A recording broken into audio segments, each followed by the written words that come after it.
بسم الله الرحمن الرحيم. الحمد لله رب العالمين حمد الشاكرين. الصلاة والسلام على سيد الأنبياء والمرسلين سيدنا ونبينا وشفيعنا ومولانا محمد وعلى آله وأصحابه الطيبين الطاهرين. قدرمن اوریدونکو د ژوند د لارې د خپرونې مینوالو السلام علیکم ورحمت الله وبرکاته. ستاسو روغتیا او خوشحالي د پاک رب نه غواړم په دې هیله چې د صحت او عافیت جامې پر تن ولرئ او خوشحالي مو په برخه وي. دا دی زه محمد یاسین فهیم د ژوند د لارې د خپرونې په وړاندې کولو کې ستاسو په خدمت کې یم. زموږ د نن ورځې د خپرونې موضوع بیا هم د خپلې ځواني ساتنه وکړئ. قدرمنو اوریدونکو، مخکې له دې نه چې محمد رسول الله صلی الله علیه وسلم په پیغمبري باندې مبعوث شي، د خلکو ژوند له تیارو، جهالت، ظلم او سرکشي نه ډک ول. خلک په خرافاتو او په بدعاتو کې ډوب ول او الله رب العزت یوازې د نوم تر حده پیژنده، نور نه د الله د اوامرو نه خبر ول، نه د الله د احکامو نه خبر ول، نه د دې نه خبر ول چې د الله رضا په څه کې ده او الله په څه باندې خفه کیږي. دا د هغو عربو حال و چې په هغوی کې د مخکینیو انبیاو د برکت په وجه څه نه څه دین باقی پاتې ول. خو هغوی سره له دې هم په فسق و فجور او په بدبختیو کې اخته ول. خپل ټول ژوند یې که ځوانان ول که سپینګیري، که ښځې ول که نارینه، په فساد او په بدبختیو کې تیرول. غیر له عربو نور اقوام او عجم خو د ځمکې په سر تر ټولو بد خلک ول. شرک او بتپرستی د عربو دین او عقیده ګرځېدلې وه. کله به چې محمد رسول الله صلی الله علیه وسلم هغوی ته د الله توحید بیانوه چې تاسو یوازې د یو الله عبادت وکئ، دا بوتان نه تاسو ته کومه ګټه رسولی شي او نه تاسو نه کم ضرر دفع کولی شي. نو هغو ظالمانو به رسول الله صلی الله علیه وسلم ته ویل انا وجدنا علیه آباءنا. الله څه وایي اولو کان آباؤهم لا یعقلون شیئا ولا یهتدون. زمونږ پلرونو د دې بتانو عبادت کوه، زمونږ نیکونو د دې بتانو عبادت کوه. خو الله رب العزت فرمایی اگر که د دوی پلرونه او نیکونه هغه کسان و چې نه عقل درلوده او نور ته سمه لار معلومه وه. اوس هم که چاته د الله دین، د الله رب العزت د کلام په رڼا کې،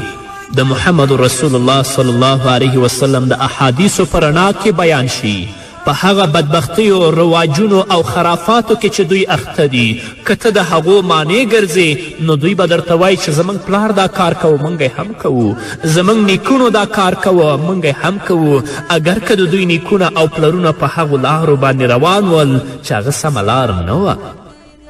نو شرک او بتپرستي د عربو دین او عقیده ګرځېدلې وه. هغوی داسې فکر کوه چې الله تعالی تر ټولو لوی معبود او د ځمکې او اسمان پیدا کوونکی دی، خو له دې سره سره نور شیان هم په خدایي نیولي ول. ځینو به د پیریانو، ځینې د پرښتو، ځینې د ستورو او ځینو به نور شیان معبودان ګڼل او د هغوی عبادت به یې کوه. خو محمد رسول الله صلی الله علیه وسلم هغوی د الله یوازې عبادت ته رابده چې تاسو په خدایي کې الله سره پیریان مه شریکوئ، تاسو په خدایي کې الله سره پرښتې مه شریکوئ، تاسو په خدایي کې الله سره ستوري مه شریکوئ، تاسو په خدایي کې الله سره بتان مه شریکوئ. انما الهکم اله واحد. یقینا د ستاسو رب او ستاسو معبود هغه یو ذات دی، بل څوک معبود نشي کیدلی. شرابخوري او زنا کول په هغوی کې عام رواج ګرځېدلی و تر دې چې زنا یې هیڅ بده نه ګڼله او د سړي به چې کومه ښځه خوښه شوه هغه به یې له نکاح پرته خپله ملګرې کړه او په همدې توګه د ښځې به چې کوم سړی خوښ شو له نکاح پرته به یې له هغه سره شپې او ورځې تیرولې دا ځکه چې دې خلکو د خپلو نفسونو پیروي پیل کړې وه د الله دین دې وپریښی و د ځمکې مخ له ظلم او فساد نه ډک شوی و خو د محمد رسول الله صلی الله علیه وسلم له بعثت نه وروسته ځمکه له عدل ایمان او نور نه ډکه شوه محمد رسول الله صلی الله علیه وسلم چې د الله عبادت ته د خلکو په رابللو کې کومې ستونزې ګاللې دي موږ یې تصور هم نشو کولی رسول الله صلی الله علیه وسلم خلک د الله دین ته رابلي د الله توحید ورته بیانوي د فساد و د شرک او د بت پرستی نه منع کوي خلک کاڼي را اخلي محمد رسول الله په کاڼو ولي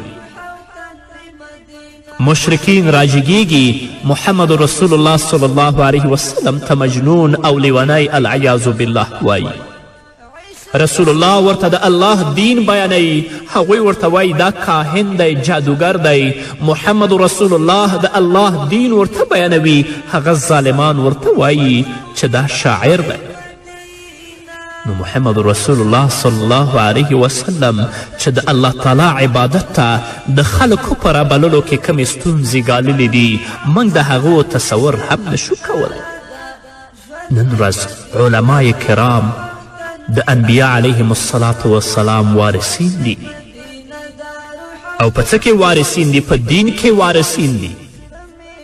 څنګه چې هغوی د الله رب العزت دین د الله رب العزت بندگانو ته رسوه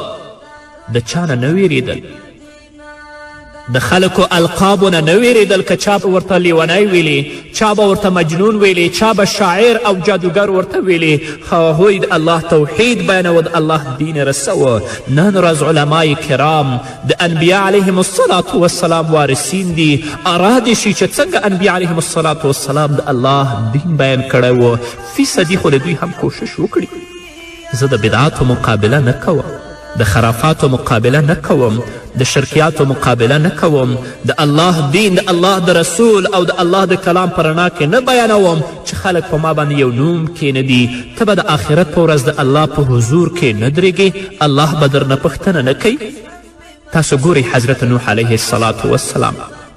9.5 کاله خلک د الله دین ته رابلي مبارک به چې کله سهار ودرېد تر ماښامه پورې به خلک د الله دین ته رابلل د دې پر ځای چې د نوح علیه الصلاة والسلام قوم د نوح علیه الصلاة والسلام بلنه ومني کاڼي به یې واخیستل نوح علیه الصلاة والسلام به یې په کاڼو ویشت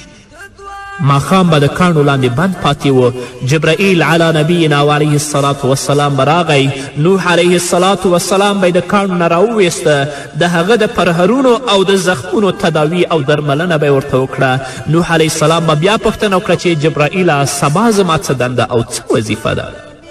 جبرائیل علیه الصلاة والسلام ورته وایي څه دی چې نن کړي دا به سبا هم کوې تر 9.5 کالو پورې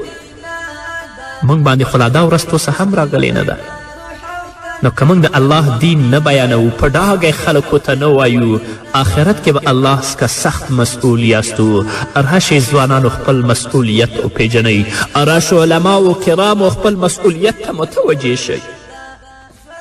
تاسو د الله د انبیاو وارثانې په دې ځمکه باندې د چا د لقبونو او د چا د نومونو نه مه ویرېږئ د الله دین بیان کړئ د هغه چا لپاره چې هغه یې اوري او ستاسو په زړه باندې خبر دی نور پرېږدئ که څوک مني او که نه مني کله چې پیغمبر علیه الصلاة والسلام په پیغمبري باندې مبعوث کیږي د الله رب العزت له طرفه ورته وحی راځي همدا ګناهګار خلک ډلې ډلې اسلام ته داخلیږي او له محمد رسول الله صلی الله علیه وسلم نه وروسته همدا خلک ټولې نړۍ ته د اسلام د پیغام رسونکي ګرځېږي تهجد کوونکي او د عبادت مینان کیږي او اسلام سرلوړی او عزتمن کیږي خو څومره چې وخت تیریده او مسلمانان د الله او د رسول الله صلی الله علیه وسلم له لارې نه بلې لارې ته واوښتل نو په مسلمانانو کې فتنې راپورته شوې خلکو ورو ورو دین پرېښود او دا هغه څه و چې رسول الله صلی الله علیه وسلم یې له پېښېدو نه ویره درلودله د صحابهو دور بهترینه دور د هغو نه وروسته د تابعینو دور بهترینه دور و د هغو نه وروسته د تابعینو دور بهترینه دور و خو د هغو نه وروسته کذب بدبختي فساد او فتنې په دې امت کې راپورته شوې خلک له دین نه لرې شول وروسته تر دې چې په دې امت کې فتنې راولاړې شوې او خلک له دین نه لرې شول نو دښمنانو ته ښه موقع په لاس ورغله او هغوی له هرې لارې نه د مسلمانانو د ګمراه کولو هڅې پیل کړې خو د کومو خلکو په زړونو کې چې ایمان ریښې کړې وې هغوی د دې فتنو او ګمراهیو د مقابلې لپاره راپورته شول او په دې لاره کې هر ډول ستونزې وزغملې تر دې چې ځینې پکې شهیدان هم شول د هغو کسانو په زړونو کې چې د الله مینه پرته ده د هغو کسانو په زړونو کې چې د محمد رسول الله مینه پرته ده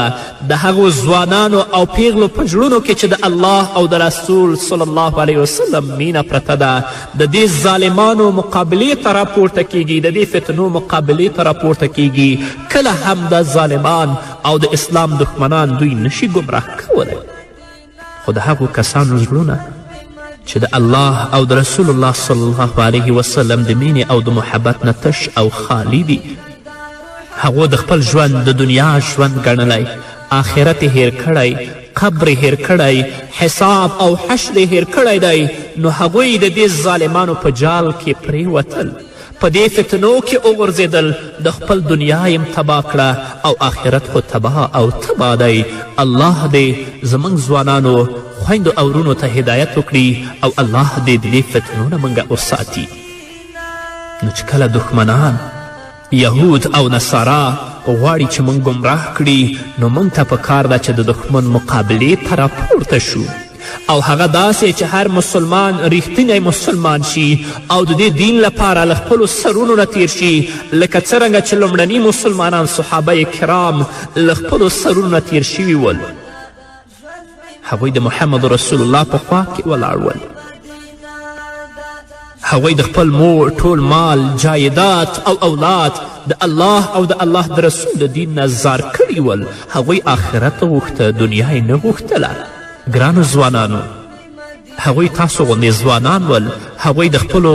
ځواني ساتنه کړې وه او د خپلې ځواني ساتنه یې په څه باندې کړې وه د الله په دین سره هغوی د الله په دین باندې قائم او دایم ول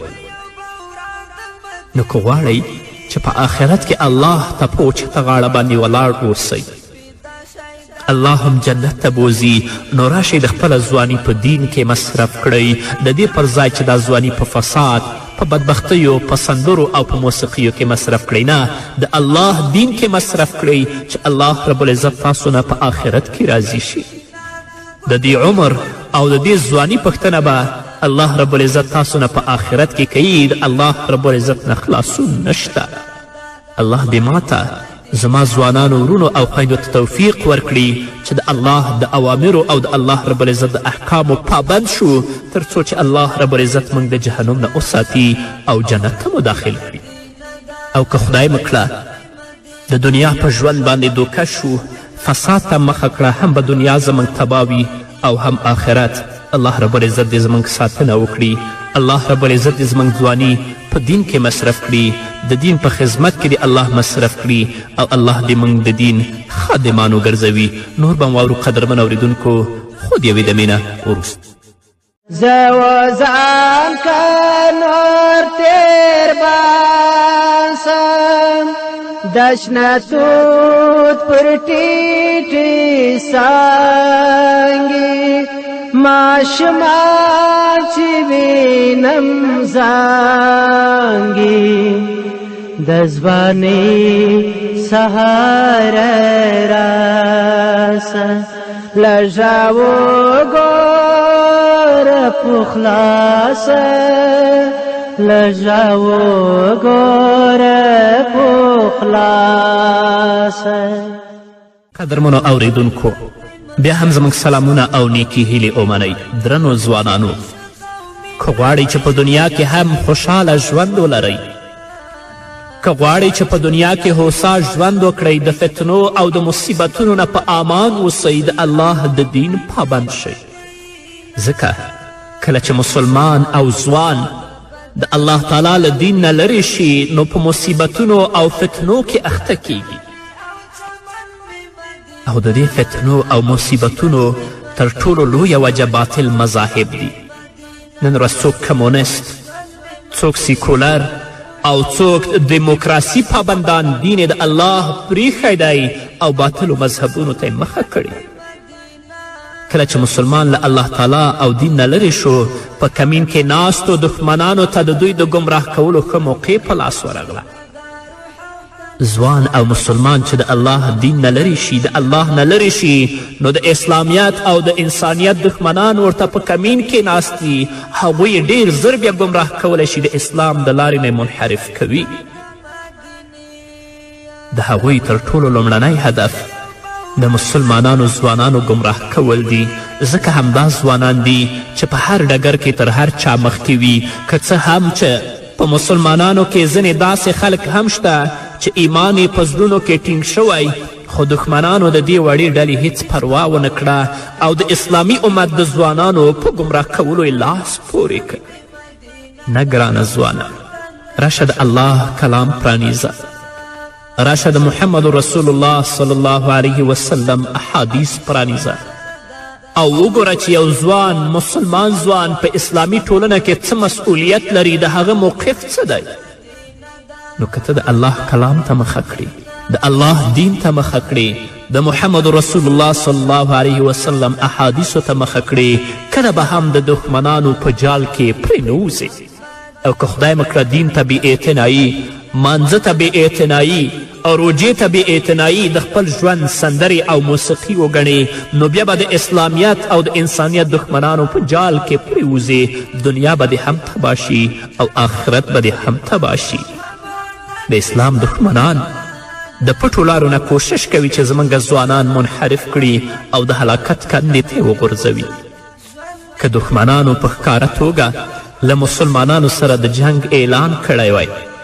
نو پرته له شکه چې د مسلمانانو له سړیو او ښځو سربیره به ماشومان هم په ګډه د هغوی په خلاف راپورته شوي وی. خو غم دا دی چې دښمن د پټو او نه احساسېدونکو چلونو له لارې خپل کارونه مخته وړي او د بله پلوه په مسلمانانو کې یووالی هم نشته او له همدې امله دښمن ته د هغوی بربادول ډیر آسانه کار دی. ځکه په نامه مسلمانانو د هغوی د غلامي کړۍ په خپلو غاړو او غوږونو کې اچولي او د مسلمان په نامه باندې د اسلام ریښې وباسي، مسلمانان تباه کوي. حقیقت دا دی قدرمنو اوریدونکو چې دا ټول باطل مذهبونه او نظریې پر دې لګیا دي چې په څه طریقې سره مسلمانان له دینه لرې کړي. په ښکاره توګه د دې مذاهبو نومونه او نښې یو له بل نه بیلې ښکاري، خو په حقیقت کې د ټولو هدف یو دی او هغه دا چې مسلمان له دین نه لرې شي، اخلاق برباد شي او له الهي نور نه بې برخې پاتې شي. په مختلفو طریقو سره غواړي چې ځوانان د دین نه وباسي، د هلاکت او د بربادي څاګانو کې وغورځوي. په دې ځای کې یوازې د یو څو مشهورو مذاهبو نومونه زه تاسو ته اخلم چې نن ورځ ځوانان او په نامه مسلمانان هغو ته ورداخل شوي او له دین نه وتلي دي. اول سیکولرزم. سیکولرزم یو لادینه فکري مذهب دی او شعار یې دا دی چې د انسان په ژوند کې باید دین هیڅ کار ونه لري. نن ورځ په دې ټولنه کې هم داسې ځوانان او خلک شته چې د دوی شعار او نعره دا ده چې د انسان په ژوند کې دین هیڅ کار نه لري. دوی ځان ته سیکولرستان وایي. محمد قطب رحمه الله لیکي چې سیکولرزم دینداره سړی بې دینه کوي او دا چې ښه اخلاق په دین کې لوړ مقام لري، نو له همدې امله دوی کوشش کوي چې انسان له دین نه لرې او په دې توګه له ښو اخلاقو نه هم بې برخې پاتې شي. سیکولرستان دا غواړي چې په انسان کې ښه اخلاق پاتې نشي او په دې توګه ښځې او سړي حیوانیت ته ورټیل وهي او د حیوانیاتو په څیر ژوند وکړي. داسې چې نه یې څوک د حیوانیت مخنیوی وکړی شي، نه کوم اخلاقي اصولو ته پابند وي او نه د دین پروا ولري، او د دې پایله دا شي چې دا خلک بیا د الله تعالی له وجود نه هم انکار کوي، لکه نن ورځ چې دې ټولنې ته ځینې غربیان او سیکولرستان راغلي په نامه مسلمان، اما عقیده د کفر عقیده، شعار د کفر شعار، د اسلام شعار د هغوی شعار نه دی. د اسلام شعار او د اسلام غږ او نعره خو دا ده چې انسان دې په خپل ژوند کې باید د دین پابند وي، د الله رب العزت د اوامرو پابند وي، د محمد رسول الله صلی الله علیه وسلم د لارښوونو پابند وي، او د هغه څیزونو نه چې الله او د الله رسول نهیې کړي د هغه نه ځان وساتي. او د دې ظالمانو شعار دا دی چې د انسان په ژوند کې باید دین هیڅ کار ونه لري. نو تاسو وایي دا مسلمانان وپیژنئ، دا ظالمان وپیژنئ چې د اسلام په نامه نارې پورته کوي، په اصل کې دوی بېدینه دي. دا سیکولرستان وپیژنئ، سیکولرستان ماده پرسته خلک دي او ماده د انساني ژوند اساس ګڼي او همدا عقیده ده. نو ځوانانو ته زه دا وایم چې ځوانانو راشئ د الله دین ته رجوع وکړئ، د محمد رسول الله احادیثو ته رجوع وکړئ، د الله او د الله د رسول پیغام واورئ، د دې ظالمانو چې شعار یې کفر دی په جال کې کله هم وغورځېږئ. دویم باطل مذهب هغه کمونیزم یا کمونستان دی چې 2-3 لسیزې مخکې په زرګونو او په لکونو ځوانان لاړل د دین نه واوښتل، کمونیزم او کمونست ته داخل شول، ملحد شول. او د هغو ظالمانو ظلم او وحشت به تاسو لیدلی چې اوس هم دسته جمعي قبرونه 5,000 او 6,000 مسلمانان په یو ځای وجلي او راپورته کیږي. کمونیزم یو فکری مذهب دی چې خلک الحاد یعنی له الله تعالی نه انکار ته رابولي. د دې مذهب اساس هم پر ماده پرستی ولاړ دی او ملحدین یوازې هغه څه ته حق وایي چې د دوی د مذهب تایید کوي. علامه محمد حسین رحمه الله لیکي ان دعوتهم ای الشیوعیه تنزل بالنوع البشري الى الحیواني. د کمونستانو مقصد دا دی چې له انسان نه حیوان جوړ شي، ځکه دا مذهب د انسان پر ځای د هغه له مادې سره خبرې کوي، او دا ځکه چې د دوی په اند د انسان ماده خو حیواني ماده ده. د کمونیزم هدف په هر ځای کې د سړي او ښځې بې قید او شرطه یو ځای کول دي، تر دې چې د حیوانات درجې ته ښکته شي، لکه څرنګه چې موږ او تاسو په دې ټولنه کې 2 لسیزې مخکې دا کارونه ولیدل. د کمونستانو او د ظالمانو تر ټولو لومړنۍ عقیده دا ده چې د الله تعالی له ذات او له هر غیبي شی نه چې په سترګو نه لیدل کیږي باید انکار وشي. هغوی ماده د انسان اساس ګڼي او له دین نه بیخي انکار کوي. کمونستان له اخلاقو او د خپلوي له اړیکو نه منکر دي او د دې پر ځای ازادي جنس پرستی ته قائل دي او غواړي چې د جوماتونو نه چې د الله رب العزت عظمت ته هلته سر ښکته کیږي د بېدیني او د فساد اړې جوړې کړي. لکه څنګه چې دې ظالمانو دا کارونه وکړل. نو ګرانو ځوانانو راشئ د خپلې ځواني ساتنه د الله د دین په رڼا کې وکړئ، د الله پیغام واورئ، د محمد رسول الله صلی الله علیه وسلم پیغام واورئ، د دې د ظالمانو د جال نه ځان بچ کړئ. او که خدای مکړه چې د الله د دین نه لرې شو، فساد، موسیقي او سندرو او بدبختیو ته مخه کړو، نو بیا د دې ظالمانو په جال کې ډېر زر غورځېږو، دنیا به هم خرابوي او آخرت به هم خرابي. الله دې موږ ته توفیق راکړي چې د خپلې ځاني ساتنه وکړو او الله موږ د دین خادمان وګرځوي. په همدې هیله قدرمنو اوریدونکو دا وه زموږ د نن ورځې خپرونه چې ستاسو درانه حضور ته وړاندې شوه. تر بلې خپرونې پورې چې زه بیا هم ستاسو درانه حضور ته راځم، تاسو ټول په پاک رب سپارم. پاتې ژوندم نیکمرغه، ښاد، بریالي او کامیاب اوس. را په یاد می وړکتوب سي، هغه ښکلي ماشومتوب سي، خو افسوس چې قدر نه و په ارزښت خبر نه و. د ځوانۍ سهار راسه لږه وګوره په خلاصه، لږه وګوره په خلاصه، دزبانی سهارا دزبانی سهارا دزبانی سهارا دزبانی سهارا